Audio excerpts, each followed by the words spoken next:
Olá, olá a todos, todas. César, bom dia, boa tarde, boa noite. Episódio 7 no ar. Hoje eu fui esperto, coloquei na tela primeiro, sem erros.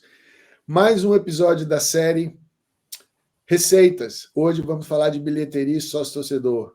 César, sua saudação. Fala, Rafa. Boa tarde, boa noite, bom dia. Para quem estiver ouvindo em casa, no podcast, no YouTube.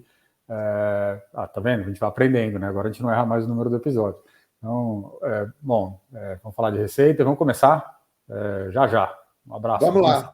Videozinho, música e vinheta para a gente começar.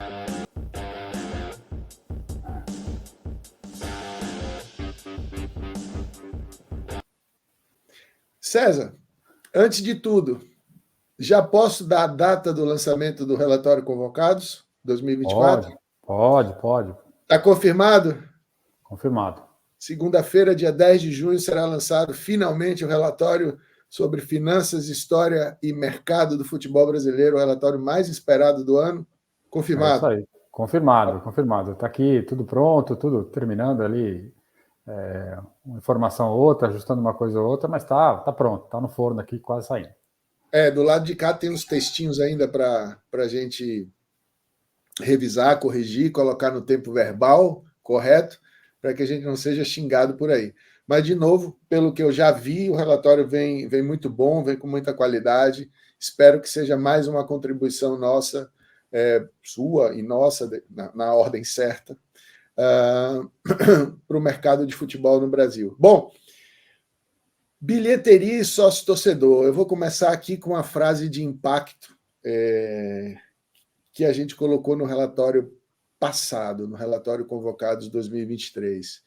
Bilheteria, sócio-torcedor, juntamente com publicidade, marketing, patrocínio, são as receitas que os clubes têm 100% de controle sobre. Isso para mim é fundamental, isso para mim podia dar o tom do nosso papo de hoje. Bom, César, para começar, vou trazer já um número aqui de impacto.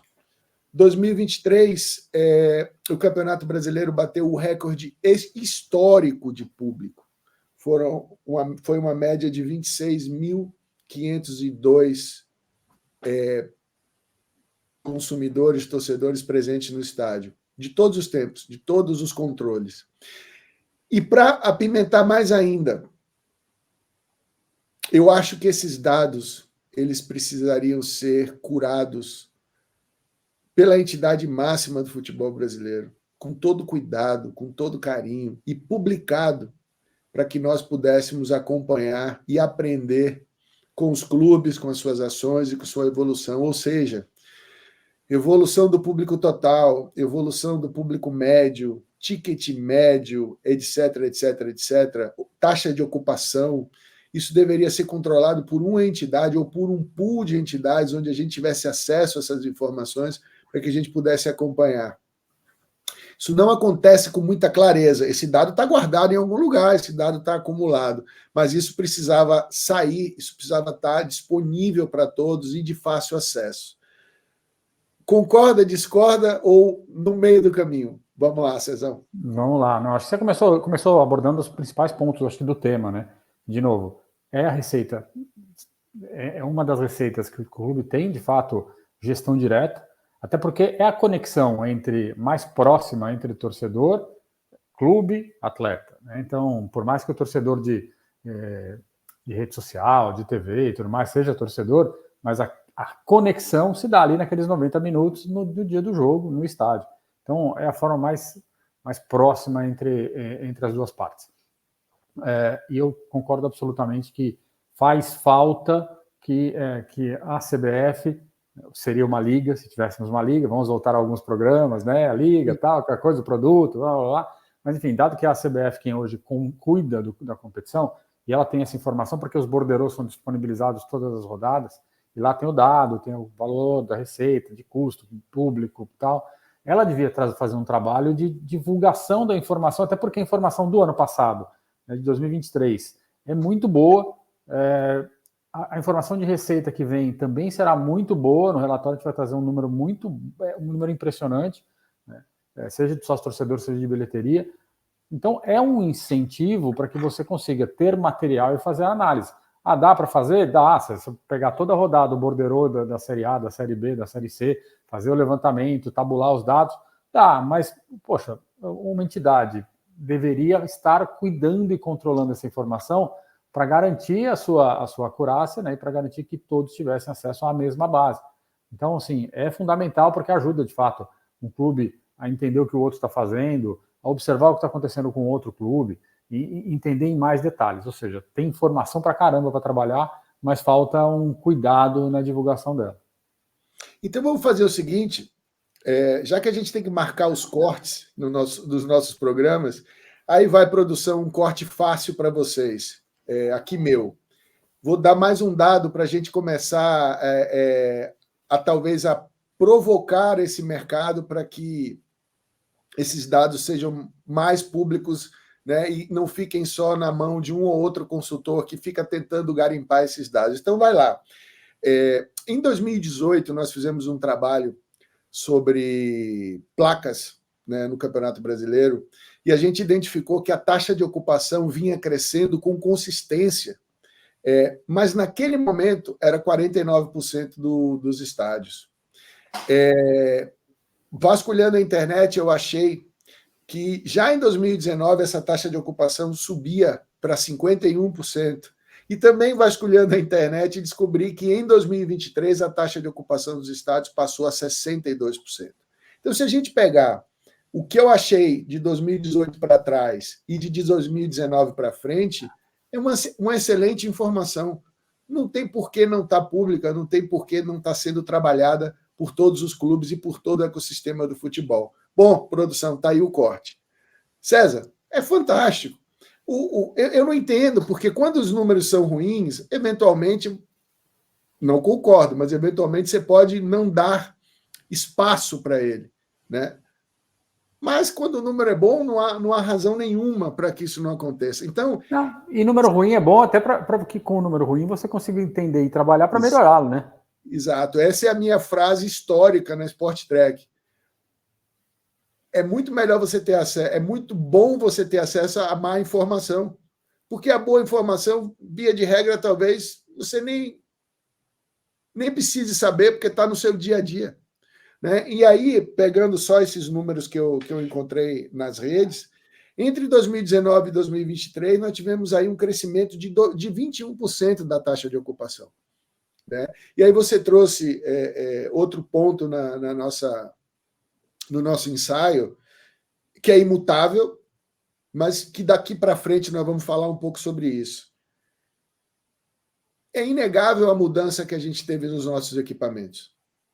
A gente tem, desde a Copa das Confederações, e se considerar um pouquinho mais longe o Rio de Janeiro, nós temos, desde o PAN Rio 2007, uma transformação nos equipamentos esportivos no Brasil. Com a chegada da Copa do Mundo, isso se focou no futebol. É um fator decisivo para a melhora dos nossos públicos, como também é um fator decisivo a performance dos nossos clubes, o que é natural e mais antigo ainda, que é um pouco desse nosso primeiro tema, que é a questão da história e dos clichês. Né? Então, eu vou abrir aqui fazendo uma provocação para você. Melhores equipamentos, mas isso é imutável. Nem todos têm equipamentos de primeira, mas muitos têm. Precisa aproveitar melhor, precisa acessar esses dados. Mas eu trago um ponto que pouca gente fala, que é um ponto que eu vivo desde 2006, que é conversar, ouvir o consumidor, ouvir o torcedor e perceber o seu comportamento e os seus hábitos. E uma coisa que passa meio despercebida é que esse torcedor ele reage. E, via de regra, ele reage positivamente. Eu tenho mais torcedor indo ao estádio. Então, aquela velha máxima de que a gente precisa amadurecer também o nosso torcedor, não só os nossos dirigentes, é que o europeu ele vai ao estádio de qualquer forma, sabendo que o clube dele não vai ganhar o campeonato, sabendo que o clube dele talvez brigue pelo rebaixamento. A gente está caminhando nessa direção. Estou exagerando? Ou isso ainda está longe no nosso mercado para você? Ou só foi mesmo novos equipamentos e nada mais que mudou? Enfim, olhando um pouco o desenvolvimento de 2022 e 2023, a minha sensação é que os novos equipamentos, eles de fato trazem um incentivo adicional, especialmente quando você pega o Corinthians, Palmeiras, né, estádios novos, estádios com mais qualidade de presença do público, o Atlético Paranaense, né, mais recentemente a Arena MRV do Atlético Mineiro.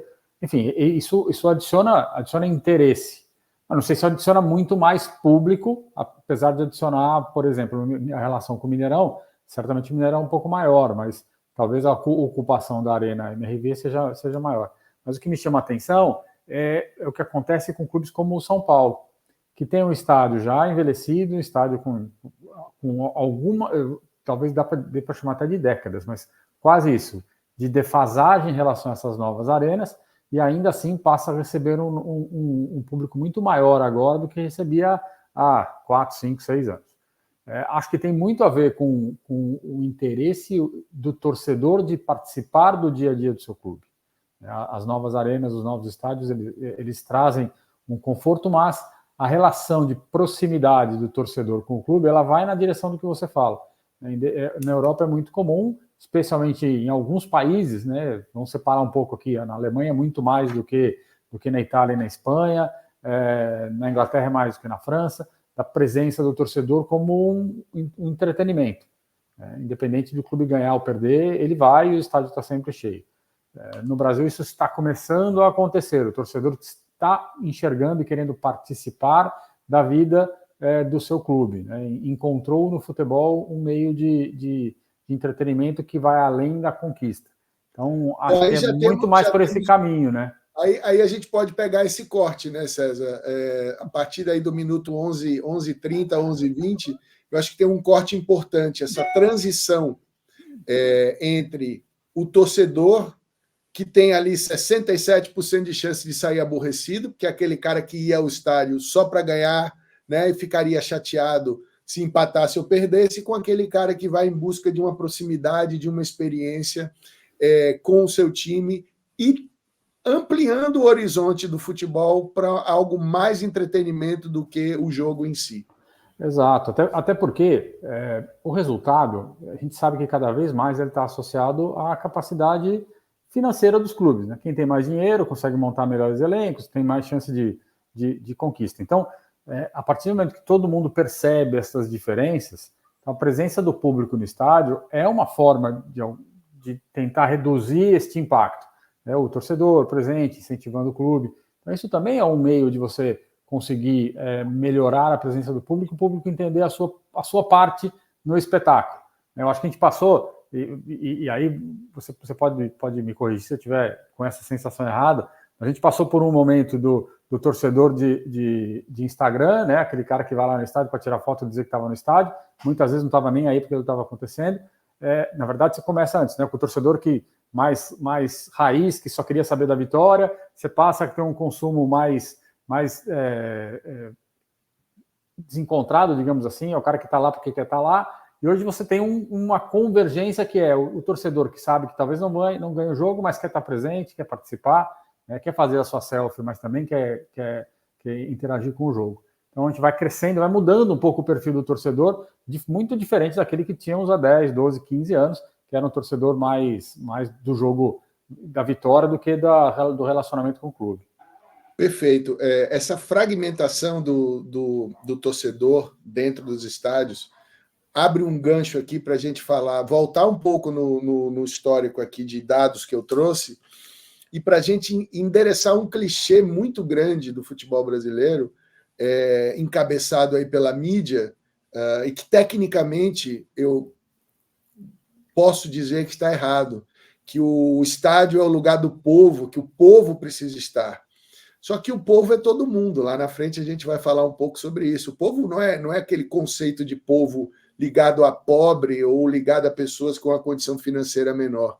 É porque tem espaço para todo mundo. Até porque, acabamos de dizer aqui, César, que somente agora chegamos numa taxa de ocupação média de 62% do estádio. Ou seja, tem espaço para todo mundo. Então, você acha que é um corte interessante também, produção?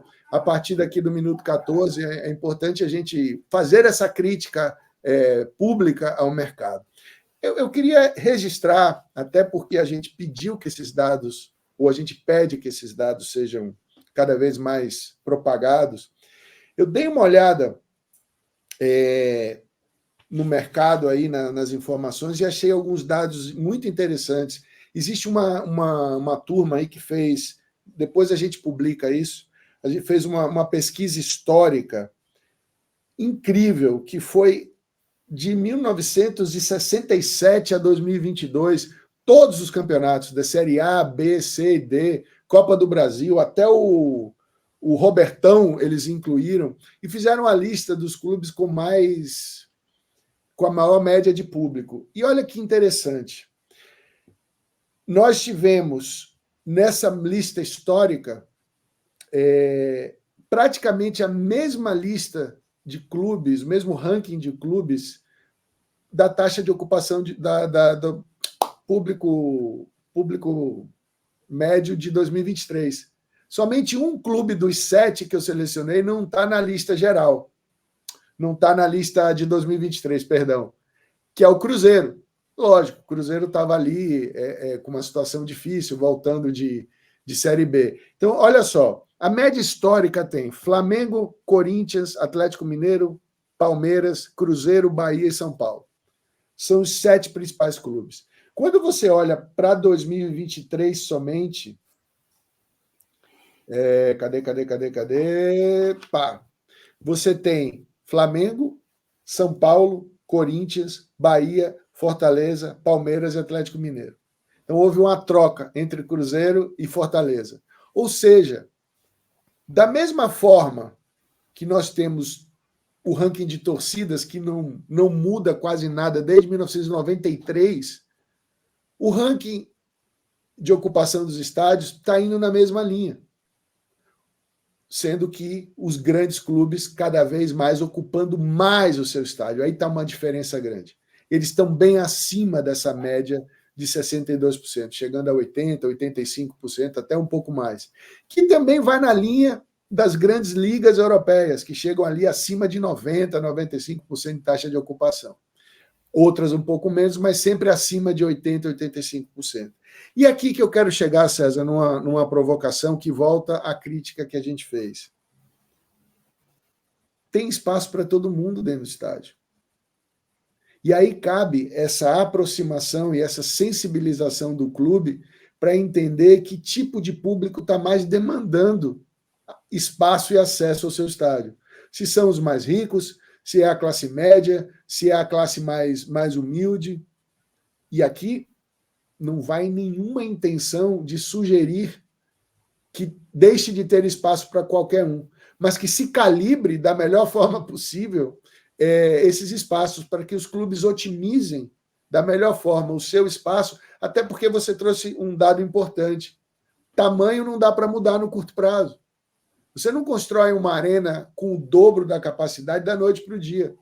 Demora para viabilizar algo desse tipo e é raro, né? Nós tivemos agora a Arena MRV do Galo, que é uma união de pessoas muito ricas em prol de promover o desenvolvimento da SAF do Galo. Mas isso é raro, não tem em todo o estado isso, né? Enfim, faz sentido essa dica para o mercado? O que a gente pode trazer de mais poderoso aqui para ajudar o mercado, ajudar os clubes e até os patrocinadores nesse entendimento, César?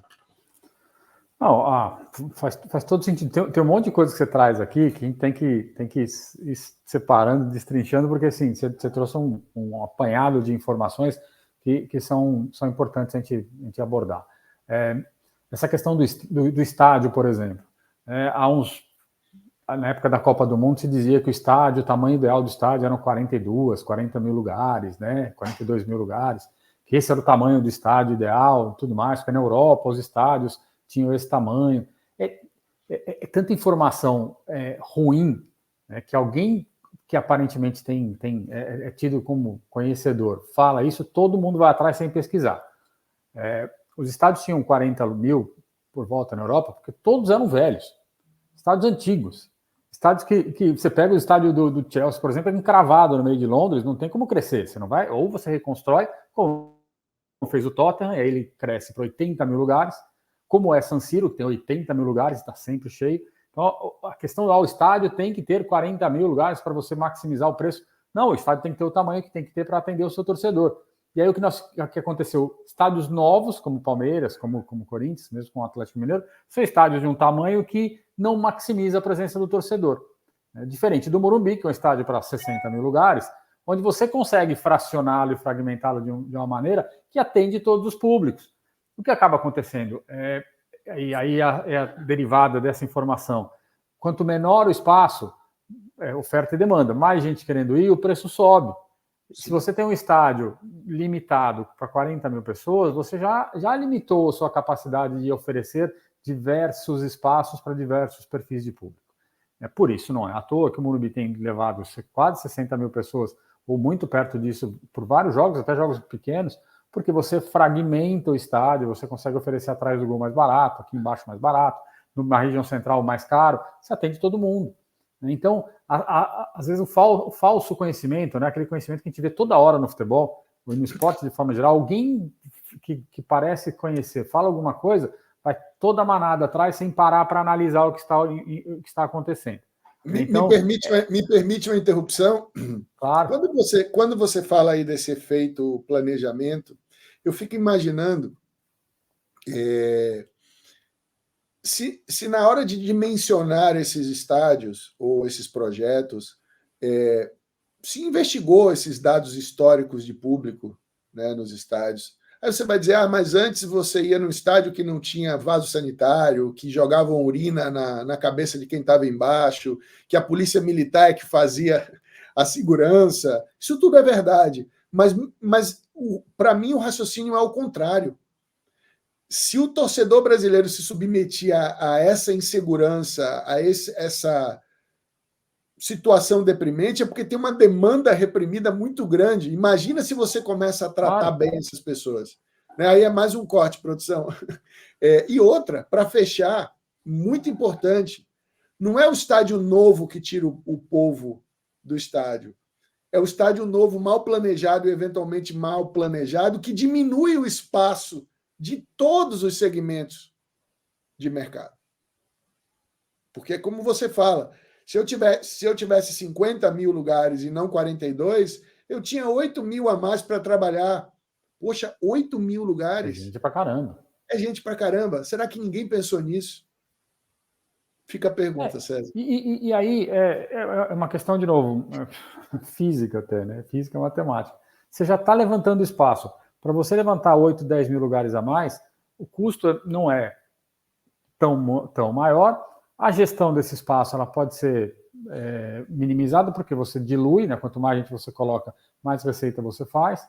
Então, é muito mais uma questão de planejamento, de observação do que se acontece na prática, do que simplesmente pegar um dado e falar, público médio na Inglaterra são 40 mil pessoas com 100% de ocupação. Esse é o tamanho do estádio. Quem disse?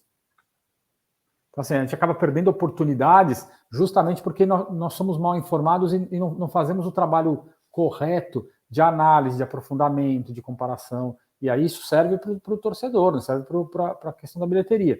E aí, só para terminar, essa história de o povo, o ingresso mais barato, o ingresso popular. Na década de 70, 80, 90, os estádios não tinham 100% de ocupação no ingresso barato. Não existia isso. Então, assim, não é que as pessoas vão todos os jogos, você tem 38 rodadas no Campeonato Brasileiro, você tem 19 jogos em casa, você vai jogar. O seu Bahia vai jogar contra o Flamengo, mas vai jogar também contra o Cuiabá. É óbvio que o interesse do torcedor é para lotar contra o Flamengo e para ter uma ocupação menor contra o Cuiabá. Então, assim, ou seja, é natural que você possa usar justamente essas diferenças para fazer um bom trabalho de gestão de bilheteria e trazer aquele torcedor que nem sempre pode ir para assistir um jogo onde tem espaço. Então, assim, tem uma inteligência por trás da gestão de bilheteria, né, que faz com que você maximize a ocupação e melhore as receitas. Então, assim, tem um trabalho sendo feito, alguns clubes me parecem avançados nesse sentido, mas outros ainda um tanto quanto capenga. Agora, parte da evolução também é isso. A hora que você ajusta o preço do ingresso, e consegue calibrar de acordo com o público, melhora o acesso. Bom, agora foi você que me deu um monte de informação para organizar agora. Bom, vamos lá. Primeiro ponto, aqui nós estamos falando, e via de regra a gente tenta trabalhar a parte estratégica, a parte do planejamento, tudo aquilo que vem antes, conhecimento, dados, inteligência, insights, recomendação. Nós não vamos entrar nunca no tático, que tipo de campanha deveria ser feito, que tipo de preço, porque isso é consequência de todo esse trabalho. Mas eu vou trazer, para destrinchar os seus dados, eu vou trazer mais um dado. Em 2023, nós tivemos um range de ticket médio entre os clubes da Série A que variou de R$ 78 a R$ 17, ou seja, 78 o time que mais teve alto o seu ticket médio e o R$ 17 o que teve mais baixo. Que ficaram acima da casa dos R$ 70 foi América Mineiro, Palmeiras e Grêmio. O que ficou na casa dos R$ 17 foi o Fortaleza. Aqui nós temos uma situação clara também de poder aquisitivo. Nós temos um país onde há desequilíbrio econômico, financeiro também, não é só entre os clubes, é entre os torcedores também. Mas esse dado ser publicado também é importante para que os clubes também consigam acompanhar a sua evolução e a evolução dos seus rivais. Mas eu falo isso, César, porque você trouxe o ponto. Tem que lotar contra o Flamengo, porque o Flamengo traz torcedores seus, que tem limite, mas também traz o interesse por ser um jogo mais propício ao grande espetáculo, traz o torcedor local. Que essa é uma outra coisa que eu acho que a imprensa se equivoca. Porque é o torcedor do Flamengo que vai à Fonte Nova, por exemplo, quando é Bahia e Flamengo. Não, é o torcedor do Bahia que lota mais ainda o estádio, porque o torcedor do Flamengo está limitado a um número X de ingressos. Então, essa é uma coisa, também, como você falou, física, matemática, entre aspas, que é importante se deixar claro, né? Porque é um equívoco que se fala. Bom, mas aí tem um calendário, porque aí vai ter o jogo com o Cuiabá, vai ter um jogo da Copa do Brasil, vai ter um jogo perdido do Campeonato do Nordeste, que é melhor nem falar sobre isso, porque ontem não foi um bom dia para o Bahia. E aí você trouxe um ponto que eu gosto muito de falar e fazer essa confusão na cabeça do nosso telespectador, vamos dizer assim, que é a tecnologia. A tecnologia ela não é fim, ela é meio.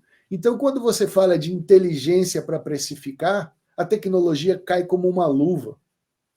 Se você digitaliza, se você tem toda a parte digital sendo acompanhada da compra dos seus ingressos, você sabe a demanda, você sabe o dia que o cara compra, você sabe qual é o ingresso que é comprado. Então, você consegue ter essa inteligência, esse dimensionamento, até de se chegar um dia a você ter um preço de ingresso flutuante para determinados setores, que é o que acontece com companhia aérea, etc. Acho difícil isso acontecer, mas estou falando do ponto de vista de tecnologia. Então, trouxemos mais um dado calendário, dado ticket médio, dado tecnologia. E aí, César, a gente começa a fazer um link com o nosso próximo tema, que tem uma conexão direta, que é o sócio-torcedor.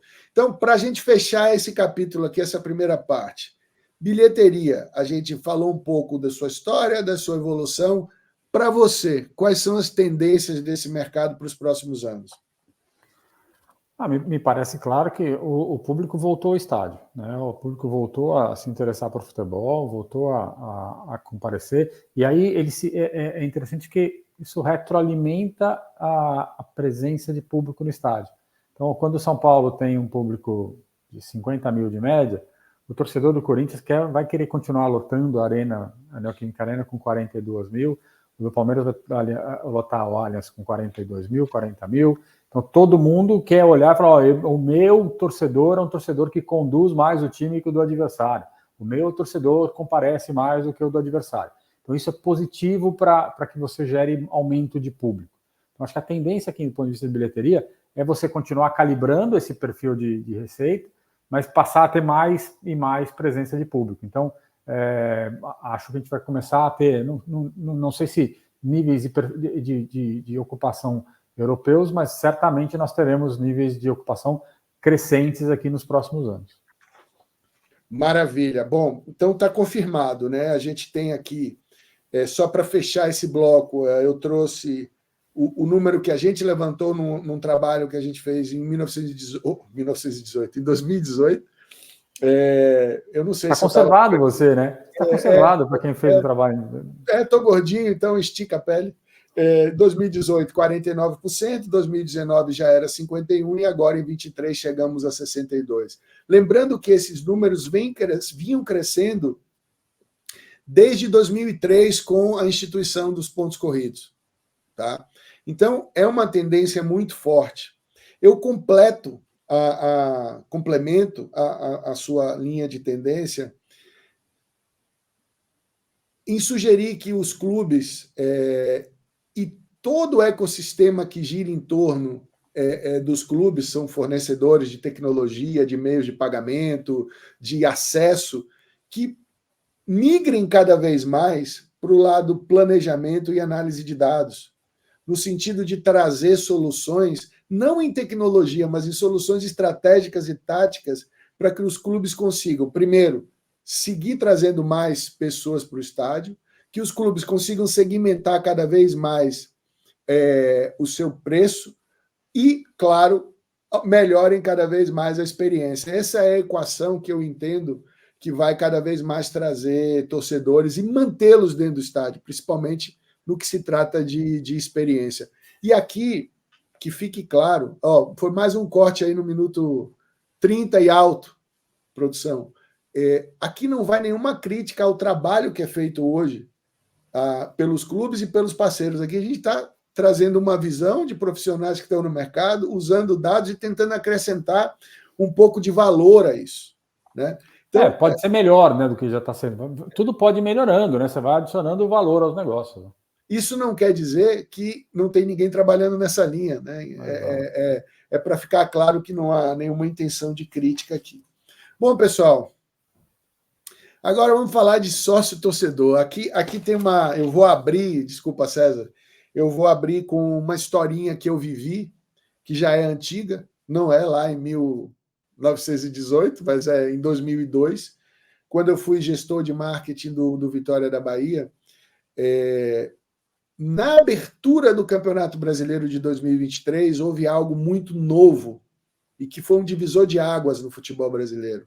Não só os pontos corridos, mas como o sancionamento do Estatuto do Torcedor. Então, os clubes tinham que fazer uma série de modificações, não obrigatórias naquele ano, mas que a gente fez alguma coisa no Barradão naquela época, como ter uma área numerada, onde o cara podia comprar o ingresso, ter a ouvidoria, e a gente quis fazer algo novo. Nós criamos o manual da temporada, com os principais dados, o elenco e blá, blá, blá, uma série de informações sobre a competição, sobre os rivais, e a gente criou o que a gente chamou de Expresso Barradão, que foi baseado no metrô de Barcelona. A gente criou linhas dentro da cidade, onde linhas de ônibus, onde o torcedor com o ingresso não pagava. E essa linha ia terminar ali no Barradão. E depois ia sair do Barradão e fazer o caminho de volta. Mas por que eu estou contando essa história? Que passa um pouco pela experiência. Esse programa foi estendido para o Vitória Mania na época, mas no dia do primeiro jogo a gente distribuiu esse manual fisicamente para todos os torcedores que estavam no estádio.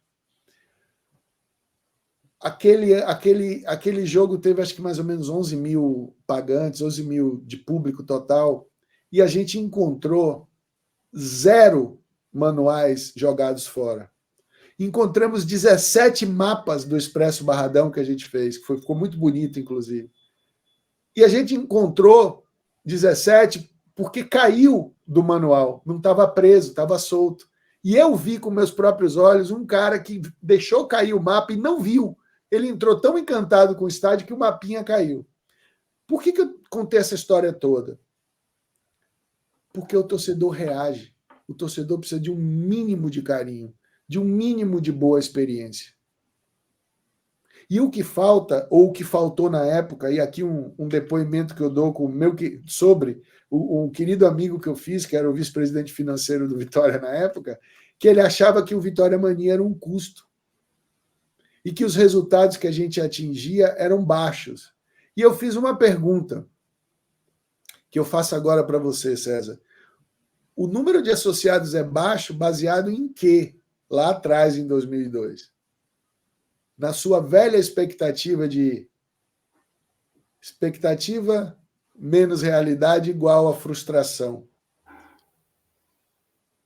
Segue sendo por aí, né? Segue sendo por aí, é claro. É claro. E aí a história é boa porque justamente é isso, né? O torcedor, sempre que ele tem que ele percebe que tem a atenção do clube, que o clube entrega algo para ele, não entregar só fisicamente, mas entrega como experiência, e às vezes fisicamente, ele se sente recompensado para além de ir para o jogo.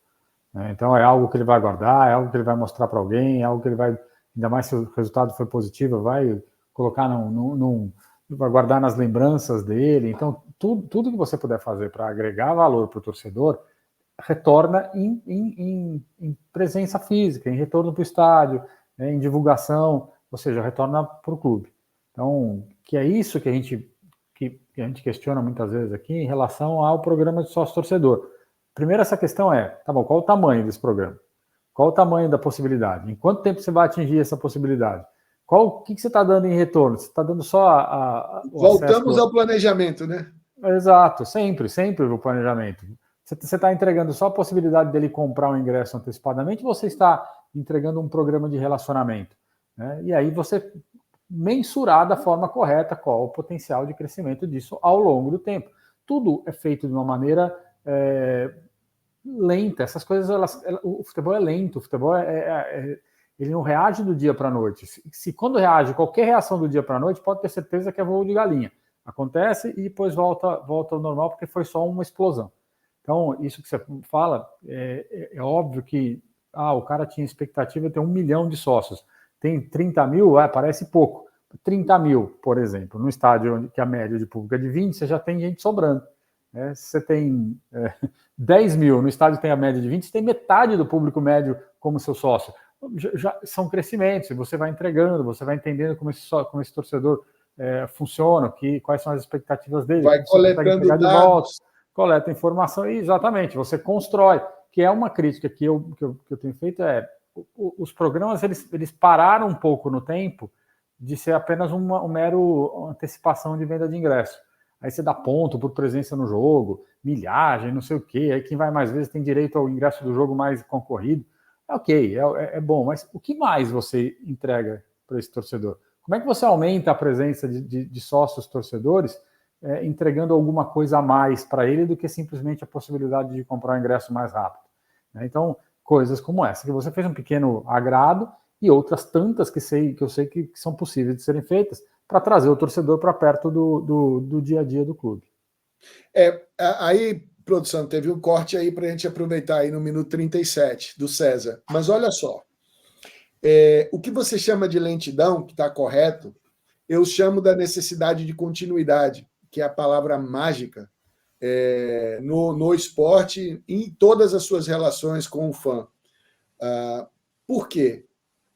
O que eu vivi na primeira década do século foi um turnover muito grande de programas baseado no turnover da gestão dos clubes, e toda gestão nova, ou quase toda gestão nova, chegava com a expectativa de fazer um plano novo, baseado em uma nova tecnologia e baseado na esperança de que com aquela gestão os números seriam maiores. Mas eles não passaram pela análise estratégica da sua famosa equação, César, expectativa versus realidade igual a frustração.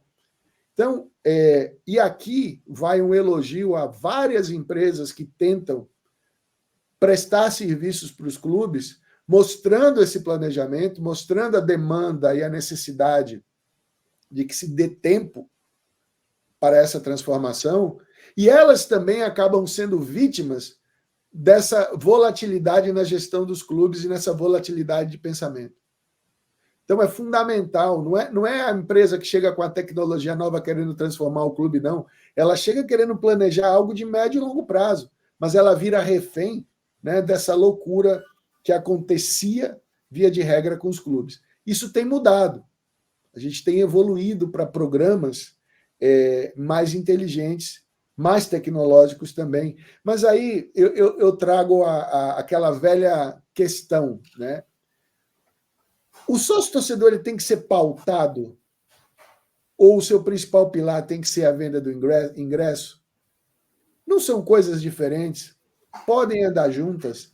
Devem andar juntas? Eventualmente, em que clubes podem andar juntas? Em clubes que têm um equipamento maior, com mais espaço, ou um equipamento que, mesmo não sendo tão grande, tenha mais caminhos pela modernidade de tratar melhor, de forma segmentada, os mais diversos públicos? Começa daí, César, que eu tenho uma opinião bem firme sobre isso, então eu prefiro que você comece. Não, vou começar então. Você já deu a dica. O programa ele tem que ser. Eu trago sempre alguns exemplos, né? O exemplo do Corinthians e do Palmeiras, que são claros para mim. Assim, o estádio é um tamanho menor, né, para 40 mil, você tem muito mais interessados, então um programa ele acaba sendo sustentável ou um sucesso à medida que você tem 60 mil pessoas querendo ir para o jogo e 40 mil lugares.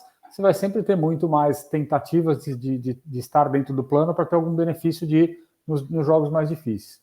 Quando você olha o São Paulo com o Morumbi, com 60 mil lugares, o torcedor já sabe que assim, a chance de ele não ter o ingresso para um jogo comum é pequena.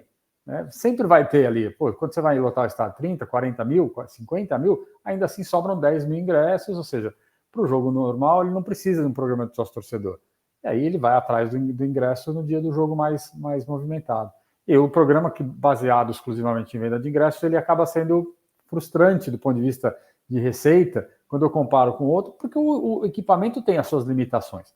Por isso que eu digo, quanto mais você aprofunda o relacionamento e traz o torcedor e oferece benefícios para o torcedor que vão além do ingresso, mais eficiente ele vai ser para clubes que têm um equipamento maior.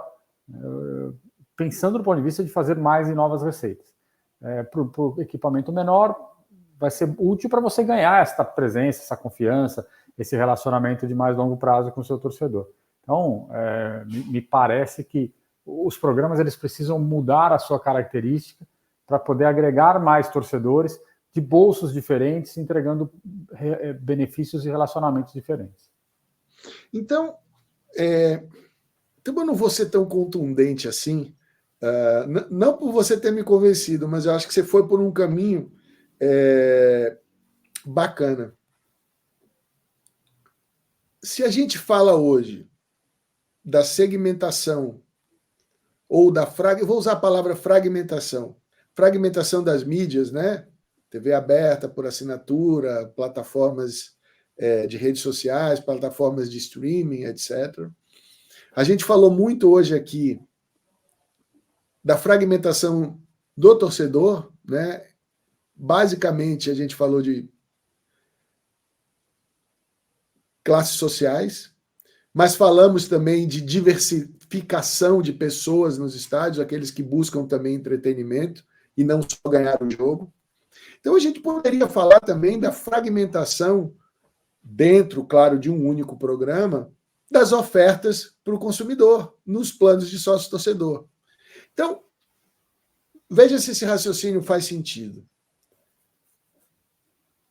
Se a gente tem um equipamento fragmentável, por que a gente não pode fragmentar também o plano de sócio-torcedor? Por que a gente não pode basear um pedaço sob demanda de venda de ingressos e depois um belo programa muito bem montado de loyalty, né? de benefícios, de vantagens e uma série de outras oportunidades que podem chegar até experiências, porque muita coisa que o clube pode oferecer é intangível, é uma experiência junto ao clube, junto ao torcedor, junto ao atleta, e o torcedor paga por isso, já tem várias experiências nesse sentido. Porque o que me parece, César, é que o clube precisaria aprender algum tipo de atenção do torcedor para que ele não saia do programa. Eu, pessoalmente, acho que sempre deveria ser atrelada alguma coisa ao ingresso. Seja a possibilidade dele comprar pela temporada, que aí é uma antecipação de receita, como você bem falou, e ele pode ter alguma vantagem nisso. Seja ele poder comprar com 1 ou 2 dias de antecedência, ou exercer o direito de compra, ou ter uma entrada especial, sem fila, uma série de coisas que podem ser feitas atreladas ao ingresso, que não necessariamente seja a venda específica do ingresso. E depois aí o céu é o limite, como milhagem, como troca de pontos por produto, como experiências e assim sucessivamente. O que eu sou absolutamente contra é a mudança a cada 1, 2, 3 anos, porque na cabeça de alguém aquele programa fracassou. O programa não é de uma gestão do clube, o programa é do clube. Ele não muda, ele é calibrado, ele é melhorado. Porque toda vez que houve mudança e toda vez que há mudança em alguma coisa, gera insegurança. E a insegurança gera retração, e a retração gera não pagar o programa. E aí o clube tem que começar de novo, tem que reconquistar a confiança do torcedor. Aí, produção, 1:45, mais um corte aí do Rafa agora. E aí, nesse sentido, esse tipo de situação, quando a gente fala num planejamento, numa organização profissional, isso deveria ser aprovado num conselho. Exato. Um conselho deliberativo, assim, olha, este é um programa que vai ser implantado pelos próximos 10 anos. A gente vai ter uma recalibragem, uma reavaliação no 5º, mas assim, o programa tem no mínimo 10 anos, para que ele ganhe tração. Assim, todo mundo, toda a cadeia. E aí, quando a gente fala de associação, muitas vezes, a gente pensa, oposição, situação, a associação é uma só. Você trocou o governo ali, a associação é a mesma. Então, esse tipo de situação ele deveria ser aprovada, porque é um relacionamento do clube, da associação com o seu torcedor, que é o seu principal ativo. Então, isso deveria ser pétreo. São daqui 10 anos nós vamos trocar. 4 anos cada mandato? Então, tá bom, em 12 anos nós vamos reavaliar e no 6º ano nós vamos fazer uma rechecagem aqui, uma reclassificação, um ajuste aqui, outro ali, caso necessário. E ponto, ninguém pode mexer. Agora, isso vira plataforma de mandato, plataforma eleitoral, então vamos mudar o plano de sócio-torcedor, baseado em, né, normalmente numa expectativa que o cara diz que, não, você tem 50 mil, eu teria um programa que teria que ter 200 mil sócios, baseado em, se o todo não enxerga isso, se o todo não consegue avaliar isso, fica sempre o achismo e a politicagem tentando mudar coisas que nem sempre vão dar certo. Aí, produção, 1:46, mais um corte legal do César. César, aqui, que é o contrário. César, e quando você fala isso, me leva a obviamente, concordar 100%. Eu queria reforçar que essa tomada de decisão fosse acima da presidência ou da gestão que chegou, ou daquela gestão, ou seja, para que se mude um programa de sócio, deveria ter uma autorização de um conselho, né, ou dos conselhos dos clubes, ou dos conselhos das SAFs, porque, como você falou, é algo pétreo, é um pilar do clube e não está ligado a gestão nenhuma. Até porque é muito velho já uma gestão ficar prometendo novas receitas e o maior contrato de sócio-torcedor, o maior contrato de patrocínio, e a gente vive isso até hoje. E até hoje esse tipo de situação dá problema. Eu costumo dizer nos nossos papos que o brasileiro ele viveria muito melhor se ele tirasse os adjetivos das suas frases, principalmente no entretenimento, no futebol, no esporte. O maior contrato, a maior torcida, o maior estádio, sabe? Nem sempre é isso. Quem sabe a gente não começa a tentar usar o melhor e não o maior. Já seria uma diferença bem interessante. O mais longevo, né, e não o mais caro. Enfim, fica aqui a dica, talvez, se a produção quiser, 1:48 aí, mais um corte, para a gente provocar o mercado a fazer coisas em prol, com foco no torcedor. Hoje não se fala tanto de fan-centric, de fã no centro. Será que a gente está ouvindo os caras para ver o que eles querem efetivamente? Ou se a gente está analisando os dados que tem no mercado deles, do consumo deles? A informação está aí, gente. Nem tudo é a venda, né? Nem tudo está numa empresa de consultoria à venda. Muita informação tá disponível no mercado. Bom, César, vários cortes hoje, bem impactante o programa. Eu queria que você fechasse com a sua expectativa final para o futuro da relação entre bilheteria e sócio-torcedor, porque há esse ponto também. Muita gente critica a relação entre bilheteria e sócio-torcedor, que a gente já falou um pouco aqui, mas qual é a sua visão de mercado? O que você, na verdade, espera para o futuro desse segmento? Eu aqui dou o meu até logo. Próxima semana temos mais um episódio. Grande abraço a todos. César, você fecha. Eu fecho. Obrigado pelo papo. Enfim, foi muito bom a gente poder debater esse tema, porque é um tema que acaba sendo sempre muito superficial, né? O pessoal fala em bilheteria, em quantidade de ingresso, quantidade de público, tem que popularizar, não sei o quê, mas nunca com dados, com informação. Enfim, acho que a gente trouxe aqui uma série de contextos para as pessoas avaliarem o assunto. E minha sensação é um pouco o que eu já disse, vai continuar crescendo. Os programas precisam melhorar, mas acho que estão no radar dos clubes. Eu espero que fique muito mais claro para SAFs, por exemplo, que tem uma visão de longo prazo, incluírem e desenvolverem programas com essa característica, e aí, se eles forem bem-sucedidos, eles acabam puxando os outros. Então, minha expectativa é positiva, assim como para o futebol de forma geral, mas eu imagino que esse tipo de receita, né, esse relacionamento com o torcedor, diretamente na bilheteria, ou via programa de sócio, tende a crescer e tende a se tornar muito forte para o médio e longo prazo. Um grande abraço a todos, foi bacana falar aqui e até a próxima. Tchau.